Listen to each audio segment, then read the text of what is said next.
The emergency alarm screamed through the bridge of the Horizon's Promise. Lieutenant's hands flew across her console as the distress signal carved through the quiet of deep space.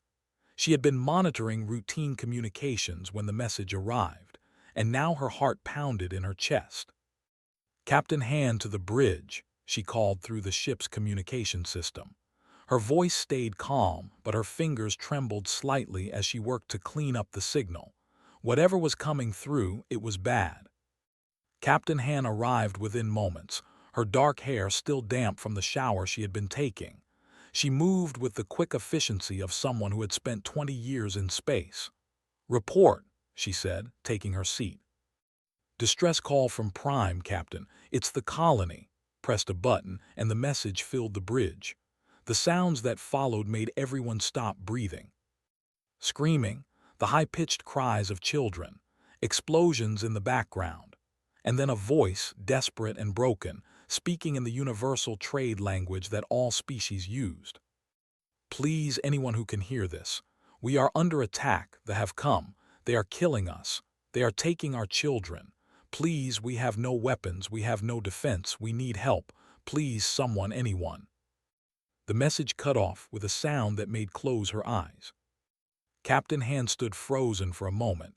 Then she turned to her communication officer. "How old is this message?" 6 hours, Captain. It's been repeating on all emergency channels." "Where is the nearest Galactic Council patrol?" Checked her screens. 3 days away, Captain, but they would need authorization from the Council to respond." 3 days, Han's jaw tightened. She looked at the main where the stars stretched out before them. Somewhere out there people were dying. "Get me Ambassador now." Ambassador Minu appeared on the screen within minutes. He was older than the captain, with gray streaks in his hair and deep lines around his eyes. He had represented humanity in the Galactic Council for 15 years, and he had learned patience in that time. But when he heard the recording, his patience vanished. "They're attacking the..." His voice was tight with anger. "They wouldn't hurt anyone if their lives depended on it." "That's probably why they chose them," Engineer Park said quietly from his station. He was a practical man who understood how the galaxy worked. "Easy targets." Han nodded. "Ambassador, we need Council authorization to respond. We're only 4 hours away at maximum speed." His face grew dark. "I'll call an emergency session immediately. Stand by, Captain." The emergency session of the Galactic Council took place in a massive chamber that floated in space near the center of Council territory. Hundreds of species had representatives there, each one sitting in their own special environment pods. Some breathed methane, others needed water, and some existed as energy patterns. The chamber allowed them all to communicate. Ambassador stood in the human section, his hands gripping the podium. Around him, the other ambassadors flickered on their screens or floated in their pods. He had played the distress call 3 times now. "The message is clear," said, his voice echoing through the translation systems. "The colony on Prime is under attack by forces. They need immediate assistance. The human ship Horizon's Promise is only 4 hours away. I request authorization for them to respond." An ambassador spoke first. There were small, mouse-like creatures who valued peace above all things. "We sympathize with the situation. However, the Dominion is a powerful military force. We cannot risk a larger conflict." "Risk?" His voice rose. "There are children dying right now. This isn't about risk. This is about doing what's right." A representative spoke next. There were ancient beings who moved slowly and thought even slower. "Ambassador, you must understand. They have superior numbers. If we intervene, they may expand their aggression. The loss of one colony is unfortunate, but acceptable if it prevents a larger war." "Acceptable?" Stared at the assembled representatives. "You're saying it's acceptable to let an entire colony be enslaved or killed?" "The Galactic Council has protocols," said Ambassador. "They were and logical to a fault. We do not intervene in conflicts between non-council military powers without a full investigation. This takes time. Time those people don't have, said. The vote came quickly. Species after species voted against intervention. Some cited the danger. Others mentioned the protocols. A few admitted they simply didn't want to anger the Dominion. When the final count appeared, it was overwhelming. Only 3 species had voted to help: humanity, the sister colony, and a small species that had once been saved by the generations ago. Stood in the chamber after the vote, feeling sick. He had seen cowardice before, but never like this. Never so organized, never so official. He opened a communication link to Captain Han. The council voted no. On the bridge of the Horizon's Promise, Han closed her eyes for a moment. Then she opened them and they were hard as steel. Ambassador, I need you to note something in the official records. What's that, Captain? Note that I formally requested authorization to respond. Note that the council that request, and note that I am going anyway. Smiled for the first time in hours. Captain, if you do that, you'll be court-martialed. Your career will be over. Then it's over, Han said simply. But I didn't join the fleet to watch people die when I could help them. I joined to make a difference. She turned to her crew. Plot a course for prime maximum speed. Send a message to Earth Fleet Command. Tell them what's happening. Tell them we need backup. Captain said softly, Earth is 3 weeks away, even with the fastest ships. I know, but we need to try. Han sat in her command chair and strapped in. If we're going to do this, we're going to do it right. I want every weapon system online. I want shields at maximum, and I want a message ready to broadcast when we arrive. What message, Captain? Asked. We're going to tell them that Earth is coming, and they have one chance to leave peacefully. The Horizon's Promise wasn't a warship. It was a diplomatic vessel with light weapons and shields meant for asteroids, not combat. But as it turned toward Prime and its engines flared to full power, it carried something more valuable than weapons. It carried the first rule that every human child learned on Earth. When someone needs help, you help them, even if it costs you everything.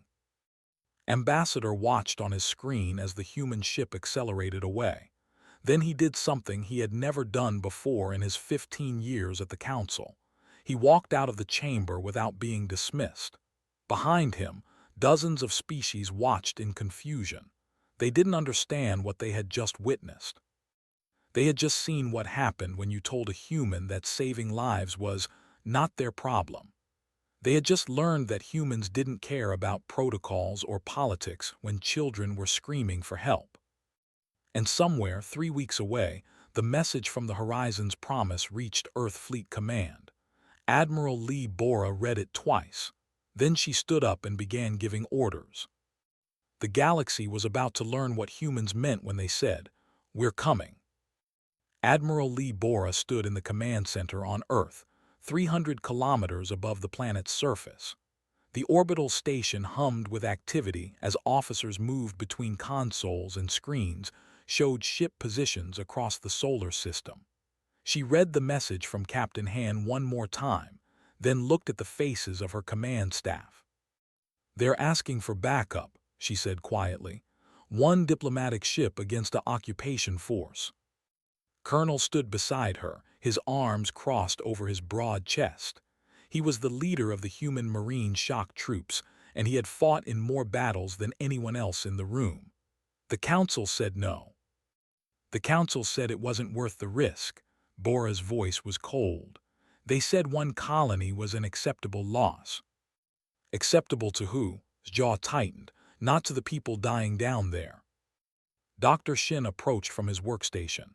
He was younger than the others, a scientist who studied alien species and cultures. Admiral, they are completely peaceful. They have no concept of warfare. Their entire philosophy is based on harmony and art. If they are enslaving them. He didn't finish the sentence.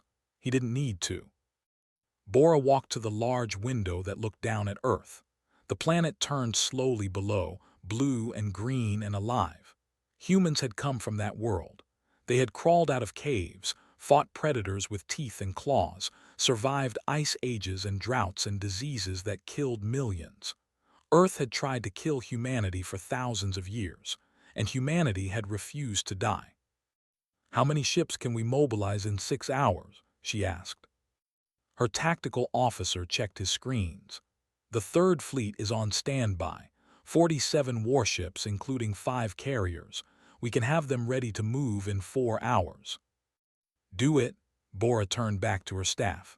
"I want every ship loaded for combat operations. Full weapons, full shields, full supplies. We're going to war."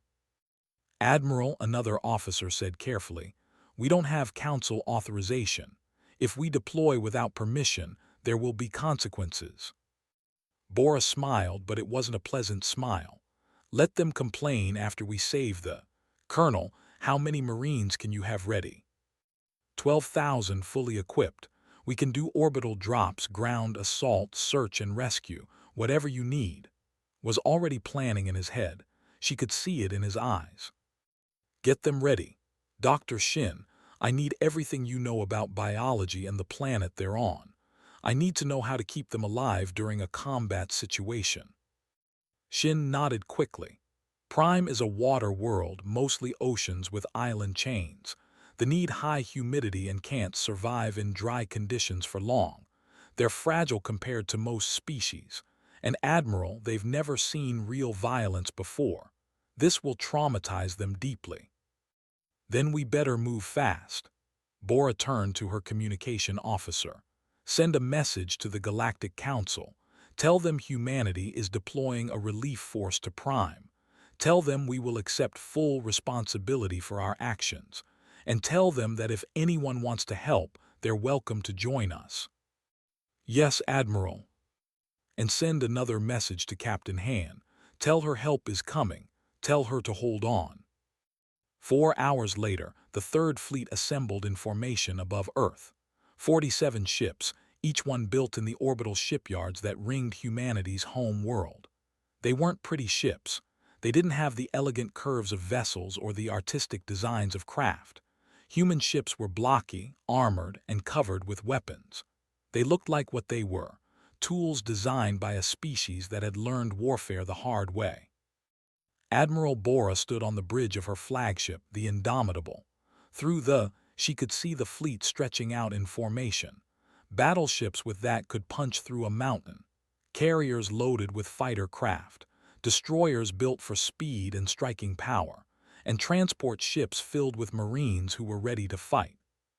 "All ships report ready, Admiral," her tactical officer said. Bora opened a communication channel to the entire fleet. Her face appeared on every ship's screen, in every ready room, in every fighter cockpit. 12,000 Marines saw her.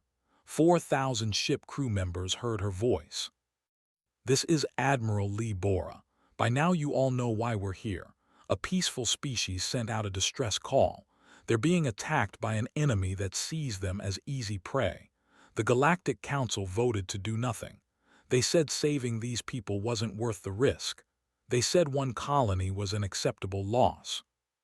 She paused, letting that sink in. "We're going to show them what humanity thinks of that decision. We're going to Prime and we're going to stop We're going to save every we can. And we're going to send a message to the entire galaxy. If you hurt the innocent, if you prey on the weak, Earth will come for you." On the Marine transport ships, Colonel watched his troops cheer. These were men and women who had trained for this moment. They came from every part of Earth, from every culture and background. But they all shared one thing: they were human, and humans protected the weak. Dr. Shin worked frantically in his lab, preparing medical supplies and information packets. They would need special care. Their biology was delicate, but he had spent his whole career studying alien life. He would figure it out. "Fleet," Admiral Bora said, her voice calm and strong, "engage FTL drives. Destination Prime. Time to arrival 18 days." The ships began to move. One by one they accelerated, their FTL drives creating brilliant flashes of light. In moments, the Third Fleet vanished from Earth space, jumping across light years toward a planet most of them had never heard of until today. Back at the Galactic Council station, chaos erupted. Representatives from dozens of species argued and shouted. The squeaked in alarm. The moved their slow bodies in distress. The calculated probabilities of disaster. The humans deployed an entire battle fleet. One ambassador shouted. Without authorization, another added. This is unprecedented, a third said. In the human section, Ambassador stood calmly. He had already submitted his resignation. He wouldn't be ambassador much longer, but right now he had one last thing to say. You had a chance to do the right thing, he told the council. You chose politics over lives. You chose safety over justice. So yes, humanity deployed a fleet, and we would do it again, every single time. This could start a war with the Dominion, a representative squeaked. Then let it start, said quietly. Better to fight for something that matters than to hide and call it wisdom. He walked out of the chamber for the second time that day. Behind him, the council dissolved into arguing. Some species demanded that Earth be punished. Others quietly wondered if maybe, just maybe, the humans had the right idea. On the Horizon's promise, Captain Han received the message from Admiral Bora. She read it to her small crew, and for the first time in hours, she smiled. 18 days, she said. We just need to survive 18 days. Against the occupation force, asked, with one diplomatic ship. Yes, Han looked at her crew. They were scared. She was scared, but they were also determined. We're going to enter that system and we're going to make noise. We're going to make the look at us instead of the, we're going to be a distraction. A target, you mean, said. Yes, a target, but we're a target that leads them away from civilians. Han strapped into her chair. If we're lucky, we buy the time. If we're very lucky, we survive until the fleet arrives. And if we're unlucky, asked. Han smiled grimly. Then we make sure to remember us, set course for Prime. It's time to show them what one human ship can do. The Horizon's promise dropped out of FTL at the edge of the system 4 hours later. Immediately, alarms screamed. Ships filled the area, dozens of them surrounding the planet like a net, and on the planet below, fires burned where cities had been. Send our message, Han ordered. Broadcast on all channels in every language they understood. This is the Earthship Horizon's promise. You are attacking a peaceful species. Withdraw immediately or face the consequences. For a moment nothing happened. Then a response came back. The voice was deep and amused. One small Earthship threatens us. You are even more foolish than we thought. We will crush you like we crush all who oppose us. Maybe, Han said softly, but you'll have to catch us first. Evasive maneuvers. Let's make them work for it. The small diplomatic ship dove toward the planet, and the entire fleet turned to follow. On the surface, survivors looked up and saw something impossible. Someone had come to help. And in deep space, the third fleet hurtled toward them at faster-than-light speed. Earth was coming. The third fleet dropped out of FTL at the edge of the system, exactly 18 days after leaving Earth. Admiral Lee Bora watched her tactical screens light up with targets. Ships filled the system like a swarm of insects around a dying creature. Ship count, she ordered. 94 vessels, Admiral, mixed classes. They outnumber us 2 to 1. Her tactical officer spoke calmly, but Bora could hear the tension underneath. Good odds, Colonel said from beside her. He was already wearing his combat armor, ready to deploy with his Marines. I was worried it would be too easy. Bora allowed herself a small smile. Status of the Horizon's promise. Still active, Admiral. They've been playing cat and mouse with the fleet for 18 days. Ship is heavily damaged, but they're alive. Get me Captain Han. A moment later, Han's face appeared on the screen.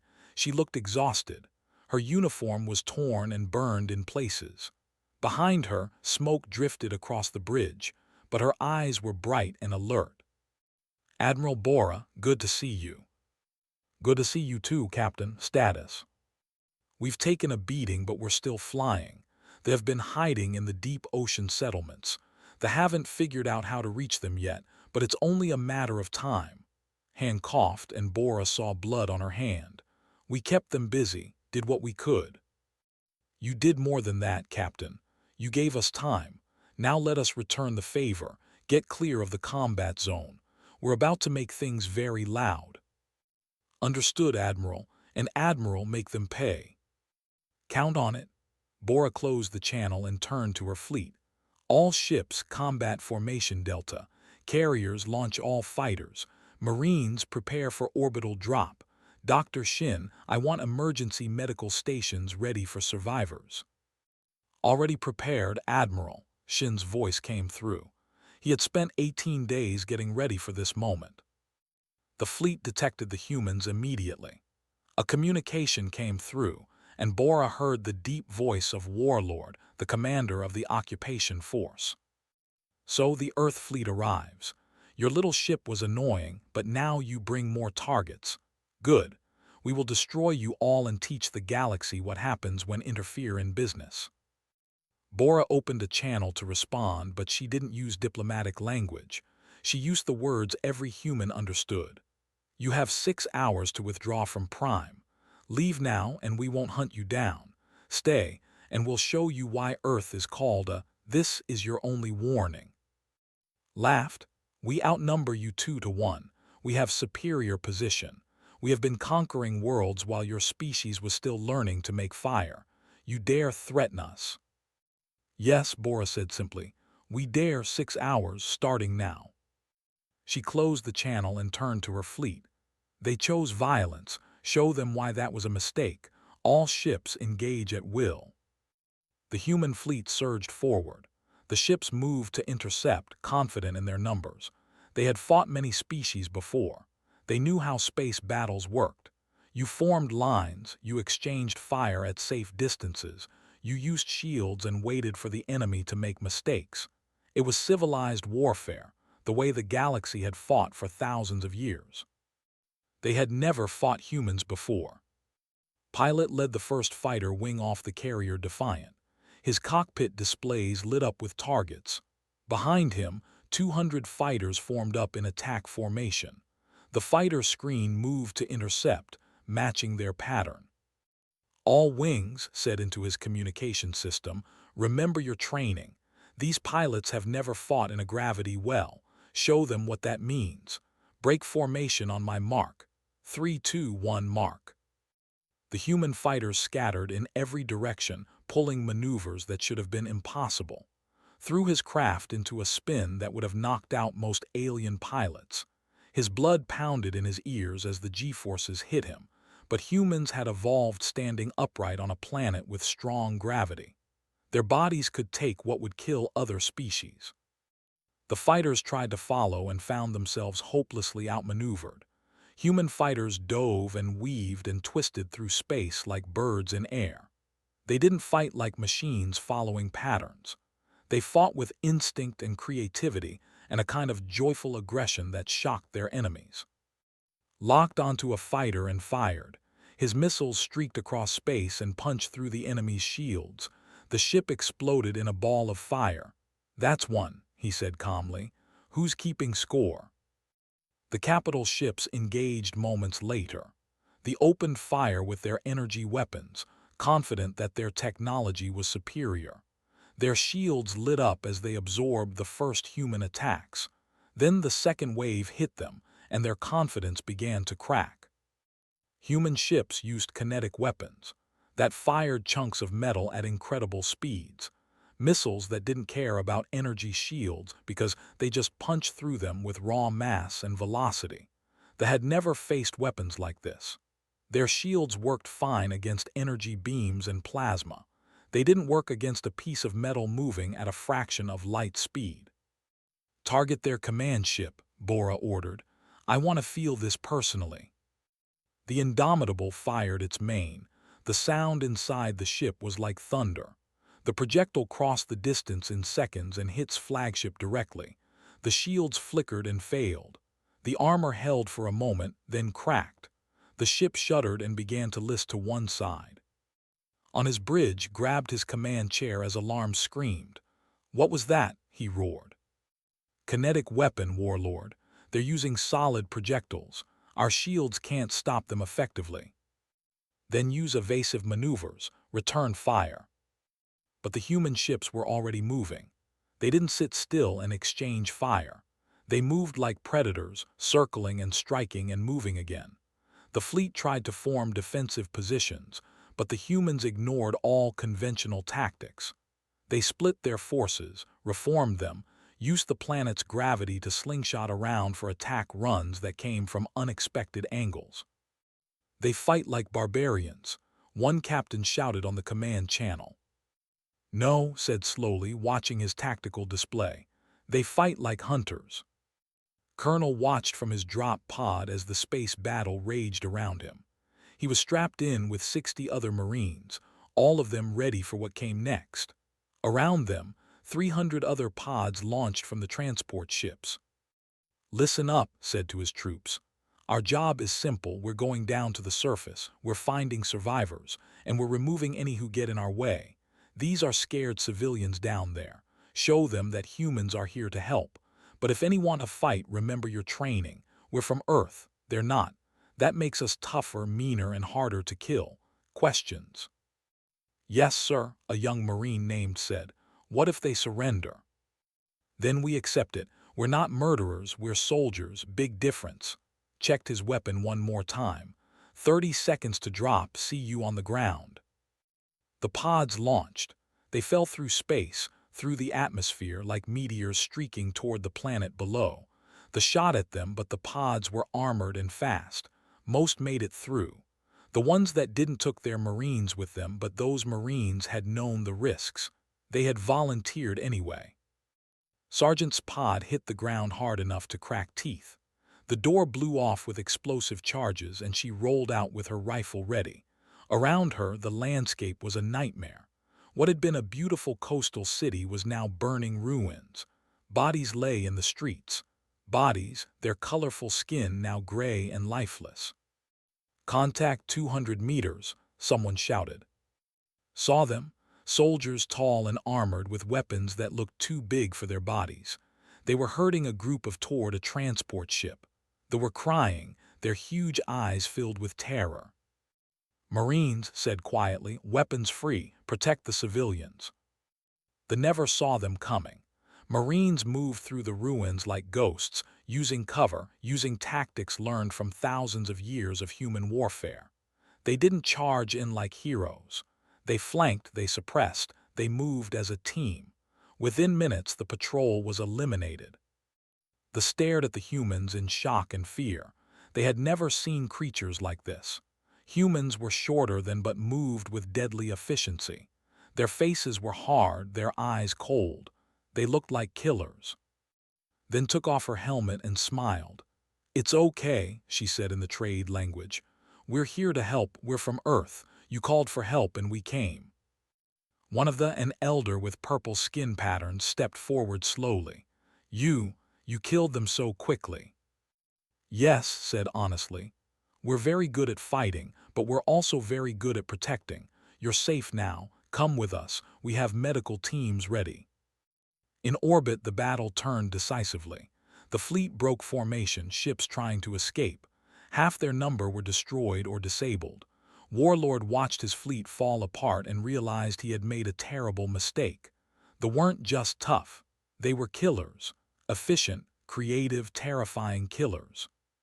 "Signal retreat," he ordered. "All ships fall back to the jump point." Admiral Bora watched them run. "Let them go," she ordered her fleet.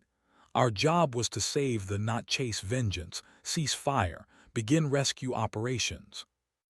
The battle had lasted 31 hours. In that time, the Third Fleet had destroyed or disabled 47 ships. The survivors fled the system and didn't look back. On the surface, Colonel coordinated the rescue efforts. Marines spread across the planet, finding survivors in hiding spots, in the deep oceans, in the mountains. Dr. Shin worked frantically, treating the wounded, learning medicine in real time. Captain Han brought the damaged Horizon's Promise into orbit, where repair crews swarmed over it. She stood on the observation deck and watched the rescue operations below. They had done it. Against all odds, they had saved the... But the cost was visible. 847 human casualties, 203 dead, young men and women who had come to save strangers and had paid with their lives. Han closed her eyes and said a silent prayer for them. They had been heroes, every single one. 3 weeks after the battle, Prime was still recovering. The fires had been put out. The bodies had been buried or given to the ocean, as custom demanded. But the scars remained, both on the planet and in the minds of those who survived. Medic worked in what had once been a school building. Now it served as a hospital. She moved between beds, checking on patients. Some had physical wounds from the attack. Others had wounds that couldn't be seen, deep in their minds where memories of violence lived. A young child watched her with huge, dark eyes. The child's skin was pale blue, spotted with darker patterns that showed fear and stress. Skin changed color with their emotions, and had learned to read those changes over the past weeks. "Does it hurt?" the child asked, pointing at the bandage on his arm. She had been injured during the battle, but she kept working anyway. "A little," admitted, "but it will heal. How are you feeling today?" "Scared," the child said honestly. "The bad soldiers might come back." Sat on the edge of the bed. "They won't. Our ships are still here. We're protecting you." "But you'll leave eventually, won't you? Humans have their own world to go back to." "Didn't lie to children." "Yes, we'll leave eventually, but we're making sure you're safe first. And other species are coming to help too. You won't be alone." The child's skin patterns shifted to a slightly warmer color. Hope had learned. That was what hope looked like on a... Outside the hospital, Colonel walked through the rebuilt streets with Elder Namra, the leader of the surviving. The elder moved slowly, his body still healing from injuries. But his mind was sharp and he had questions. "Colonel," Namra said carefully, "may I ask you something personal?" "Of course, Elder." "How do you carry such violence within you?" Namra's skin showed colors that couldn't quite read, emotions too complex for easy translation. "I watched your soldiers fight. I watched them kill warriors with such efficiency. It was terrifying. But then I watched the same soldiers comfort our children, share their food, carry our wounded. How can you be both things at once?" Stopped walking and looked at the elder. "That's a fair question. On Earth we have a saying, walk softly and carry a big stick. It means be kind, but be ready to fight if you have to. Earth tried to kill us for thousands of years, Elder. Predators hunted us. Diseases killed us. The weather, the disasters, everything wanted us dead. So we learned to fight. We had to, or we would have died out." "But the compassion," Namra asked, "where does that come from?" "From the same place," said softly. "We needed each other to survive. A human alone dies quickly on Earth, but humans together, protecting each other, helping each other, we're almost impossible to stop. We learned to kill because we had to. We learned to love because we needed to. Both are part of what makes us human." Namra was quiet for a long time, processing this. Finally, he said, "Your people died for us, 203 of them. We have built a memorial in the central plaza. Will you come see it?" Nodded. "I would be honored." The memorial was simple but beautiful. Artists had carved names into a wall of black stone, each name representing a human who had died during the rescue. Around the memorial, bioluminescent plants from the oceans glowed softly, creating a peaceful atmosphere. Stood before the wall and read the names. Some he had known personally, others he had only met briefly, but each one had been someone's child, someone's friend, someone's love. They had died far from Earth, saving people they had never met. "We will remember them," Namra said quietly. "For as long as exist, we will tell the story of the humans who came when no one else would." "Thank you, Elder." His voice was rough with emotion. "That means more than you know." On the orbital station above Prime, Admiral Lee Bora dealt with a different kind of battle. The Galactic Council had been sending messages non-stop since the battle ended. Some were congratulations, most were complaints and accusations. "You violated Council protocols," an ambassador had written. "You deployed without authorization. You risked starting a larger war." Bora wrote back, "We saved 15,000 lives. If that violates your protocols, then your protocols are broken." Dr. Shin visited her office with his latest report. He looked exhausted but satisfied. "The population is recovering, Admiral. Physically, they'll be fine in a few months. Mentally," he shook his head, "that will take years. They've never experienced violence before. For them, this is like a nightmare they can't wake up from." "But they're alive," Bora said. "If we hadn't come, they would all be dead or enslaved." "True." Shin sat down without being invited. Bora didn't mind. They had been through too much together for formality. "Admiral, I've been analyzing the behavior. They specifically targeted the because they were peaceful, easy prey. That means other peaceful species are also at risk." "I know." Bora pulled up a star map showing Council space. "I've been thinking about that. The galaxy has a lot of species like the artists, philosophers, scientists, species that contribute in ways other than military power, and the predators target them because they're easy." "What do you think we should do?" "I think we need to change the rules," Bora said quietly. "I think Earth needs to become the species that protects those who can't protect themselves." On the planet's surface, Sargent sat with a group of children, teaching them a human children's game. It was simple, involving a ball and teamwork. The children were hesitant at first, but slowly they began to play, their skin colors shifting from fearful grays to happier greens and blues. One of the children accidentally threw the ball too hard, and it hit in the face. The child immediately began crying, terrified of what the human soldier might do, but just laughed and threw the ball back, gently this time. "It's okay," she said. "It was an accident. We're playing, having fun. You didn't hurt me." The child's skin slowly shifted back to healthier colors. The other children began to understand. These fierce warriors who had killed soldiers were also capable of gentleness, patience, kindness. A teacher watched from nearby. She approached after the game ended. "I don't understand your species," she admitted. "You scare me, but you also saved us. How do we process that?" "Honestly," said, "I'm not sure, but maybe you don't have to understand us completely. Maybe it's enough to know that when you needed help, we came. That's what matters." In the command center of what remained of the fleet, Sub-Commander made his report to the Dominion High Command. Warlord had been executed for his failure, had been promoted to take his place.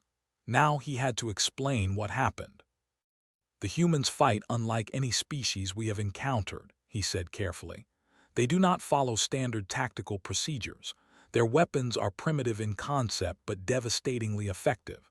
And their soldiers," he paused, remembering the humans moving through the ruins of Prime like death itself. "Their soldiers are born warriors. They train for combat from childhood. They embrace violence in a way we have never seen." "And what do you recommend?" the Dominion commander asked. "Avoid Earth territory," said bluntly.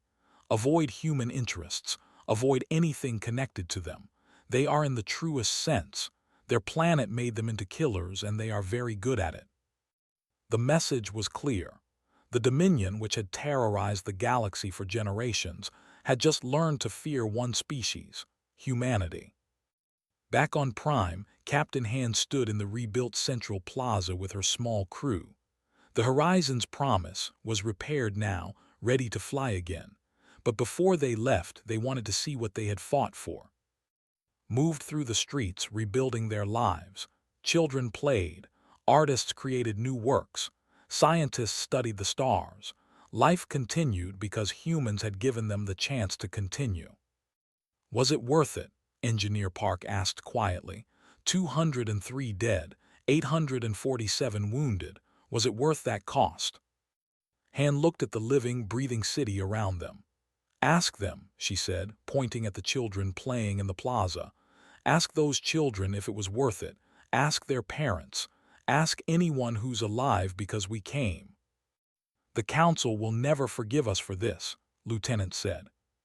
"I don't care about the Council's forgiveness," Han replied. "I care that we did the right thing. That's what matters." As the sun set over Prime, the human fleet prepared to depart. They had stayed long enough to ensure they were safe. Other species, shamed by humanity's actions, had finally sent help. They would recover. Admiral Bora stood on the bridge of the Indomitable and gave the order to return to Earth. The fleet formed up and began to move. Behind them, they left a saved world and a changed galaxy. The Council would debate what happened for months. Some species would call it heroic, others would call it dangerous. But everyone agreed on one thing: humanity had just announced its presence on the galactic stage in a way that no one could ignore. And somewhere in the darkness of space, other species who preyed on the weak looked at the stars and wondered, would the humans come for them next? The answer, they would soon learn, was yes. If you hurt the innocent, Earth would find you.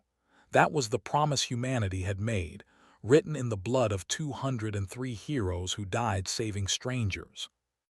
The galaxy would remember. 3 months had passed since the Battle of Prime. The galaxy had not stopped talking about it. In every council station, every trade hub, every corner of civilized space, beings discussed what the humans had done. Ambassador Song walked through the corridors of the Galactic Council station. He was younger than Ambassador had been, but he carried himself with the same quiet confidence. Had resigned after the incident, taking responsibility for Earth's unauthorized military action. The Council had accepted his resignation with relief, thinking the matter was settled. They had been wrong. Song entered the council chamber where dozens of species waited. Some viewed him with respect, others with fear, a few with outright hostility. He took his place at the human podium and waited for silence. The speaker began. "Ambassador Song, we have reviewed Earth's actions at Prime. While we acknowledge that lives were saved, we cannot overlook the violation of Council protocols. Earth deployed a military fleet without authorization. This sets a dangerous precedent." "Dangerous for whom?" Song asked calmly. "For the peace of the galaxy, for the authority of this council, for the established order that has maintained stability for centuries." "The established order," Song said slowly, "that allowed the to enslave peaceful species, that established order." The representative spoke next, his words coming slowly as always. "They have withdrawn from several border regions. They are no longer the threat they once were. Your actions achieved that result. However, the method was unacceptable." "Unacceptable?" Song's voice grew harder. 203 humans died at Prime. They died saving people you voted to abandon, and you call our methods unacceptable. "We understand the humans have strong emotional responses to perceived injustice," a representative said. "However, emotion cannot guide galactic policy. Logic must prevail." "Then let me give you logic," Song said. He pulled up a holographic display showing a star map. "Since the Battle of Prime, 17 different species have contacted Earth, not the Council, Earth. Do you know what they asked for?" The chamber was silent. "They asked for protection. They asked if Earth would help them if they were attacked. They asked if humans would come for them the way we came for the—" Song looked around the chamber. 17 species, small ones, peaceful ones, species that contribute art, science, philosophy to the galaxy, species that you ignored when they needed help. "What is your point, Ambassador?" the speaker asked. "My point is that the galaxy has two kinds of species, predators and prey. The predators take what they want, the prey try to survive, and the Council sits in the middle pretending that's acceptable. Well, Earth has a different view. We're introducing a third category, protectors." He pressed a button and a new image appeared, a symbol showing Earth surrounded by several other planets. "I present to you the Sentinel Compact. an alliance of species committed to defending those who cannot defend themselves. Any species that joins agrees to three principles: protect the innocent, respond to calls for help, and never prey on the weak. The chamber erupted in argument. Some species demanded to know if this was a military alliance. Others asked if it was aimed against the Council. A few quietly calculated whether they should join. Song waited for silence. The Sentinel Compact is not a replacement for the Council. It's not a military threat. It's a promise. When someone calls for help, we will answer, just like we answered for the. And if the Council opposes your actions, they asked. Then the Council opposes saving lives, Song said simply, and history will judge you for that choice. On Earth, Admiral Lee Bora stood in the same command center where she had ordered the Third Fleet to deploy months ago. Before her stood Captain Han, wearing a new uniform. Commodore Han now. "Congratulations on your promotion," Bora said. "You earned it." "Thank you, Admiral. Though I hear some council members wanted me court-martialed instead." "They tried. Earth Command told them where to file their complaints." Bora smiled. "You have a new assignment, Commodore. Earth's first rapid response fleet. 5 ships, including the rebuilt Horizon's Promise. Your job is to respond to situations like Prime. Fast, decisive, and by our rules, not the Council's." Han looked at the ship assignments on the screen. "Admiral, this is essentially making me a military commander who operates outside normal authority." "Yes," Bora said, "that's exactly what it is. Can you handle it?" Han thought about the children playing in the rebuilt plaza. She thought about Elder Namra asking how humans could carry both violence and compassion. She thought about the 203 names carved into black stone. "Yes, Admiral, I can handle it." At the memorial on Prime, Colonel stood with several of his Marines. They came back every few weeks, paying respect to those who had died. Today, they were not alone. A group of young stood nearby, some of them children who had been saved during the battle. One approached slowly. Her skin showed nervous colors, but she was determined. "Colonel, I'm learning to be a teacher. I want to teach children about Earth, about humans. Can you help me understand your species better?" Smiled, "What do you want to know?" "Everything, where you come from, why you're so different from us, why you fight so well, why you came to save us." She paused. "Why some of you died for us." Sat on the ground, ignoring the dampness. The girl sat across from him and other children gathered around. "Earth is a hard world," he began. "It's beautiful, but it's hard. For millions of years, everything on our planet tried to kill us. Predators, diseases, whether other humans. We survived by being smart, being tough, and most importantly, by helping each other." "But you're so good at violence," the girl said. "Yes, because we had to be.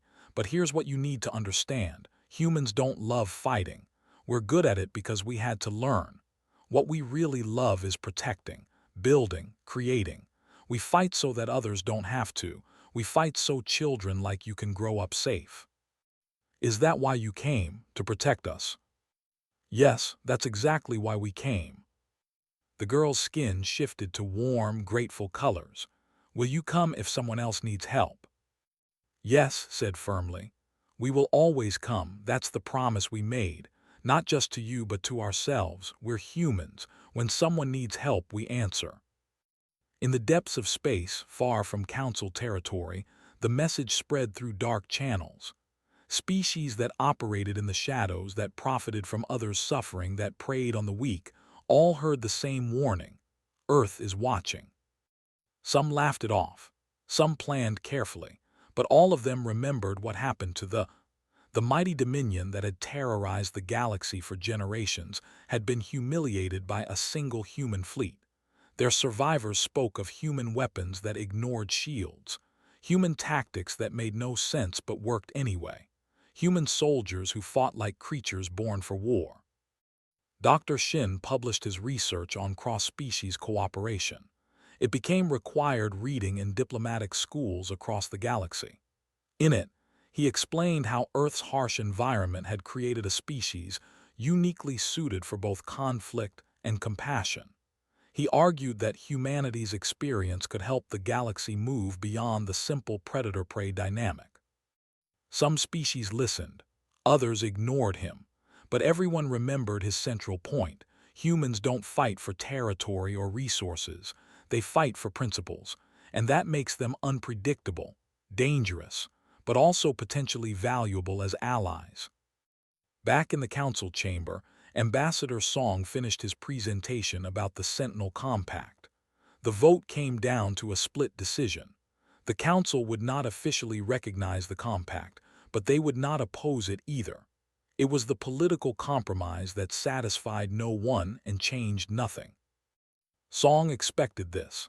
He had learned from Ambassador that real change didn't happen in council chambers. It happened when people made choices, took actions, and accepted consequences. The vote is noted, Song said formally. Earth will proceed with the Sentinel Compact regardless of council approval. Any species that wishes to join is welcome. We will be ready when the next call for help comes. And the next call came exactly 4 weeks later. It was a small species called the. They lived on a moon in a distant system. A pirate fleet had attacked their settlements, stealing resources and taking hostages. They sent a desperate message across all channels, pleading for help. The Galactic Council held an emergency session. They debated. They discussed. They formed a committee to investigate. They estimated the committee would have results in 6 months. They would be extinct in 3 weeks. Commodore Han received the distress call on her new flagship. She didn't wait for council authorization. She didn't request permission. She simply plotted a course and gave the order. All ships maximum speed. Someone needs help, let's go. The first rapid response fleet jumped to FTL. Behind them, Earth Command sent a simple message to the Council. Earth is responding to a distress call. We will file a report when the situation is resolved. The Council could do nothing but watch, again. At Prime, Elder Namra stood at the memorial with a group of visiting diplomats from other species. They had come to see the famous memorial, to understand what had happened here. The humans lost 203 of their people here, Namra explained. They had never met us before. We could offer them nothing in return, but they came anyway, they fought, they died, they saved us. Why? Asked a diplomat from a species that had voted against intervention. Namra's skin showed complex colors that meant many things at once. Gratitude, sadness, hope, and something else. Something new that the language didn't have a word for yet. Because that's what humans do, he said finally. They hear someone calling for help and they come, not for profit, not for territory, not for political advantage. They come because someone needs help and they can give it. The galaxy has never seen a species like them before. The diplomats stood silent, looking at the names carved in stone. 203 humans who had changed the galaxy by their sacrifice. We were wrong, one diplomat said quietly. At the council vote, we were wrong. Yes, Namra agreed. You were, but you can change that. You can join the Sentinel Compact. You can be part of the solution instead of part of the problem. Above Prime, a small ship hung in orbit. It was not a warship. It was a permanent human outpost, staffed by volunteers who had decided to stay. Their mission was simple: make sure the remained safe. Make sure no one forgot what had happened here. Pilot commanded the outpost. He had been the ace pilot who led the first fighter wing in the battle. Now he protected the peace that battle had won. It was different work, but just as important. Every morning he looked down at Prime and saw a living world. Children playing, artists creating, scientists studying. Life continuing because humans had given them that chance. Every evening he read the names of the 203. He remembered them. He honored them. And he made sure their sacrifice meant something. The galaxy was changing, slowly but definitely. The Sentinel Compact grew as more species joined. The predators learned to be more careful. The prey learned that help might actually come if they called. And at the center of it all was Earth, the planet that had tried to kill humanity for millions of years and had only made them stronger. The of a species that could be gentle enough to comfort frightened children and fierce enough to make empires tremble. When the next distress call came, and the one after that, and the one after that, the galaxy learned the most important lesson. Humans keep their promises. When someone calls for help, Earth answers. Every time. No exceptions. That was the legacy of Prime. That was the meaning of the 203 names carved in stone. That was what it meant to be human. And the galaxy would never forget it. The end.